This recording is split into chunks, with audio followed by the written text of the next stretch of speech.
پہلی بیٹی کی شادی پر میں اتنا ہی بدحواس تھا جتنا ہر باپ کو ہونا چاہیے۔ بارات کے 700 مہمانوں کو کھانے کا انتظام کرنا تھا۔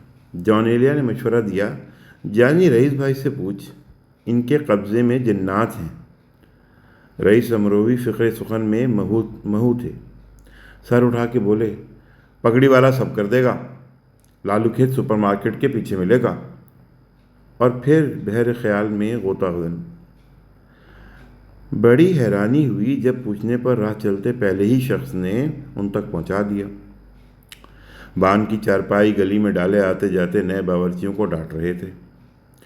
اوپر لٹھے کی واسکٹ، نیچے چارخانے کی لنگی۔ 70 کے پیٹے میں تھے، بھاری بدن، سر سید خان والی داڑھی اور گونجتی بھاری آواز۔ وہیں پٹی پٹک کے میں نے عرض مدعا کی۔ رئیس صاحب کے حوالے پر مسکرائے اور جنگ میں تازہ قطع دیکھ کر کہنے لگے، گرم مسالہ زیادہ ہے آج، کہہ دینا۔ خیر، میاں کیا کھلاؤ گے باراتیوں کو؟ میٹھے کا سن کر نفی میں سر ہلانے لگے۔ گاجر کا حلوہ نہیں بن سکتا۔ میں نے حیرانی سے پوچھا، سب تو بنا رہے ہیں۔ خفگی سے بولے، میاں سب میں ہم نہیں، نئی گاجر ہے، پانی والی ہے، کھوئے کی مار دو بھی پھر بھی ذائقہ نہیں آتا۔ مہمان کے سامنے تو جو رکھو کہ کھا ہی لیں گے۔ پگڑی والا کی عزت خاک میں مل جائے، یہ ہمیں منظور نہیں۔ میں نے اصرار نہیں کیا۔ دیگر امور طے ہو گئے۔ چلتے چلتے کہہ بیٹھا، میں تو رئیس صاحب کے کہنے پر آ گیا، پتہ نہیں آپ کیسا کھانا پکاتے ہیں۔ ناگواری کے اثار سے اندازہ ہوا کہ میری بات انہیں بری لگی ہے، اور کیوں نہ لگتی۔ کوئی مہدی حسن خان سے کہتا کہ معاوضہ تو مل جائے گا، مگر پتہ نہیں آپ گاتے کیسا ہو، تو کیا وہ انکار نہ کر دیتے؟ پگڑی والا نے رئیس صاحب کے حوالے کا لحاظ کیا۔ تقریب سے ایک دن قبل رات 12 بجے کال بیل پر نکل کے دیکھا تو پگڑی والا خواں پوش سے ڈھکا ٹال لیے موجود تھے۔ کسی تقریب سے لوٹے تھے۔ بولے، لو میاں دیکھو ہم کیسا پکاتے ہیں، اور سوزوکی میں بیٹھ یہ جا وہ جا۔ یہ کہنا ابس ہے کہ کھانا ان کے فنکاری کی صنعت تھا۔ بارات سے ایک دن قبل طلب کیا اور بولے، بیاں بنگڑے کی دیگ کا کیا ہوئے گا؟ میں سر پٹا گیا اور پوچھا، وہ کیا ہوتی؟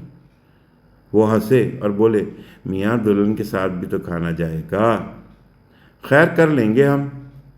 تقریب میں اپنے ساتھ خوبصورت گوٹے کے کام والے خواں پوشوں سے ڈھکی 2 چھوٹی دیگیں الگ لائے۔ خود سنہرے ترے والی پگڑی اور شیروانی میں عصا تھامے کرسی پر بیٹھے شاگردوں کو ڈانٹ ڈپٹ کرتے رہے، مگر انہوں نے تو میرے بیٹوں کو بھی نہیں بخشا۔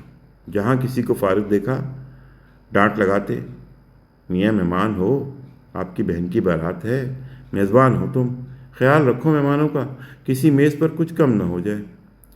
رخصتی کے بعد دیکھا تو وہ غائب۔ معلوم ہوا چلے گئے۔ کیسے چلے گئے؟ پیسے لیے بغیر چلے گئے، مگر وہ واقعی اسباب سمیت کے جا چکے تھے۔ اگلے دن ولیمہ تھا، پھر چوتھی کی رسم۔ 5ویں دن فرصت میں لی تو میں ان کے گھر گیا۔ اسی طرح گلی میں چارپائی ڈالے بیٹھے ملے۔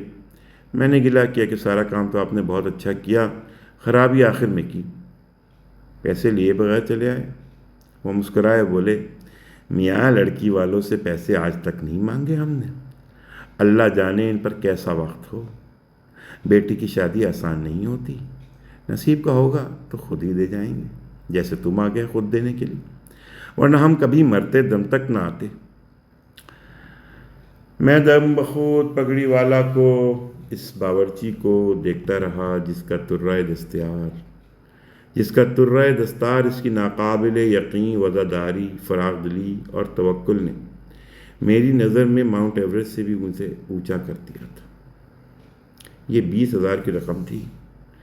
آج سے 27 سال پہلے کے 20,000، آج کے کم سے کم 2 لاکھ تو رہے ہوں گے، جو انہوں نے 2 روپے کی طرح چھوڑ دی۔ نصیب میں ہوں گے تو مل جائیں گے۔ ان کے مرنے تک ایسا رہا کہ ہم فون کرتے اور وہ تقریب کا انتظام ایسے سنبھال لیتے جیسے میزبان ہم نہیں وہ ہیں۔ اب یہ فقرہ دوبارہ پڑھیں اور سوچیں کہ کیا اب بھی ایسے لوگ ہیں؟ کیا اب بھی ایسے لوگ ہیں اس دنیا میں؟ وہ مسکرائے اور بولے، میاں لڑکی والوں سے پیسے آج تک نہیں مانگے، اللہ جانے ان پر کیسا وقت ہو، بیٹی کی شادی آسان نہیں ہوتی، نصیب کا ہوگا تو خود ہی دے جائیں گے جیسے تم خود آ گئے، ورنہ میں کبھی مرتے دم تک نہ آتا۔ منقول ہے۔